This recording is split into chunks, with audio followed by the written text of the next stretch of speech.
കേരളത്തിന്റെ ഭാവി വികസനത്തെക്കുറിച്ച് ഗവൺമെന്റ് പുതിയ പദ്ധതിക്ക് രൂപം കൊടുക്കുകയാണ്. വിഷൻ 2030 എന്നതാണ് ഗവൺമെന്റ് ഇപ്പോൾ ഉയർത്തുന്ന കാഴ്ചപ്പാട്. ഭാവി കേരളത്തിന്റെ വികസന സ്വപ്നങ്ങൾ സാക്ഷാത്കരിക്കുവാനുള്ള കർമ്മപരിപാടികൾക്കാണ് ഗവൺമെന്റ് നേതൃത്വം കൊടുക്കുന്നത്. ഈ വികസന പദ്ധതികളിലേക്ക് കടക്കുമ്പോൾ കടുത്തുരുത്തി നിയോജക മണ്ഡലത്തിൽ വരുന്ന 3 വർഷക്കാലത്തിനുള്ളിൽ തീർക്കാൻ കഴിയുന്ന പദ്ധതികൾ ചേർത്തുകൊണ്ട് വിഷൻ 2015 എന്ന പ്രോജക്ടിന് നമ്മൾ രൂപം കൊടുത്തിരിക്കുകയാണ്. ജില്ലാ, ബ്ലോക്ക്, ഗ്രാമപഞ്ചായത്ത് പ്രതിനിധികൾ സംയുക്തമായി ജനകീയ പ്രശ്നങ്ങൾ പരിഹരിക്കുവാൻ ഒറ്റക്കെട്ടായി നേതൃത്വം കൊടുക്കുകയാണ്.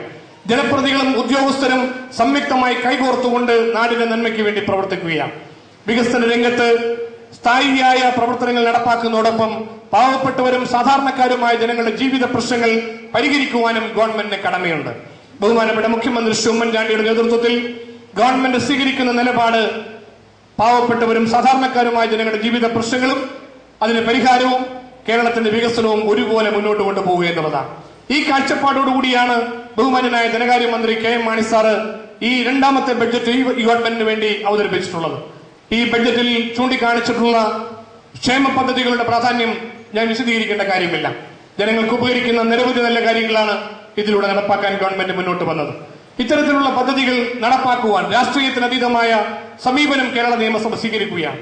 ബഹുമാനപ്പെട്ട മുഖ്യമന്ത്രിയുടെയും ധനകാര്യമന്ത്രിയുടെയും ഗവൺമെന്റിന്റെയും നേതൃത്വത്തിൽ നടക്കുന്ന പരിശ്രമങ്ങളുടെ കൂടെ ബഹുമാന്യനായ പ്രതിപക്ഷ നേതാവ് ശ്രീ വി എസ് അച്യുതാനന്ദനടക്കം ഭരണകക്ഷി പ്രതിപക്ഷ ഭേദമന്യേ ഗവൺമെന്റ് ഒന്നിച്ചു നിന്നുകൊണ്ട് ചെയ്യേണ്ട, നിയമസഭ ഒന്നിച്ചു നിന്നുകൊണ്ട് ചെയ്യേണ്ട കാര്യങ്ങളിൽ പൊതുസമീപനം സ്വീകരിക്കുവാനും കേരളത്തിന് കഴിയുന്നു എന്നുള്ളത് നമ്മുടെ സംസ്ഥാനത്തെ സംബന്ധിച്ചിടത്തോളം ശ്രദ്ധേയമായ പ്രധാനപ്പെട്ട കാൽവയ്പുകളായി നമുക്ക് കാണുവാൻ കഴിയും. ഇപ്പോൾ നടന്ന നിയമസഭാ സമ്മേളനത്തിൽ വിവിധ ബില്ലുകളുടെ ചർച്ചയിൽ ഗവൺമെന്റിന്റെ ഭാഗത്തു നിന്ന് വന്നപ്പോൾ പ്രതിപക്ഷത്തിന്റെ സഹകരണവും നിയമസഭ ഒന്നിച്ചു നിന്ന കാര്യങ്ങൾ സ്വീകരിച്ചതും ആ പശ്ചാത്തലത്തിലാണ്. രാവിലെ 8:30 ആരംഭിച്ച സഭ രാത്രി 11:30 വരെ തുടർച്ചയായി സമ്മേളിച്ചത് നിയമനിർമ്മാണ രംഗത്ത് 1000-ഓളം ഭേദഗതികളോടുകൂടി കേരളത്തിന്റെ നിയമസഭാ ചരിത്രത്തിൽ പുതിയ ഒരു അധ്യായം കൂടി, ശക്തമായ ഏറ്റുമുട്ടലുകൾ രാഷ്ട്രീയ രംഗത്ത് നടക്കുന്ന ഈ കാലഘട്ടത്തിലും സ്വീകരിക്കാൻ കഴിഞ്ഞു എന്നുള്ളത് ജനാധിപത്യത്തിന്റെ ശ്രീകോവിലിൽ ജനങ്ങൾ അർപ്പിക്കുന്ന വിശ്വാസം വിശ്വസ്തയോടുകൂടി നിറവേറ്റാനുള്ള ഉത്തരവാദിത്തത്തിന്റെ ഭാഗമായിട്ടാണ്.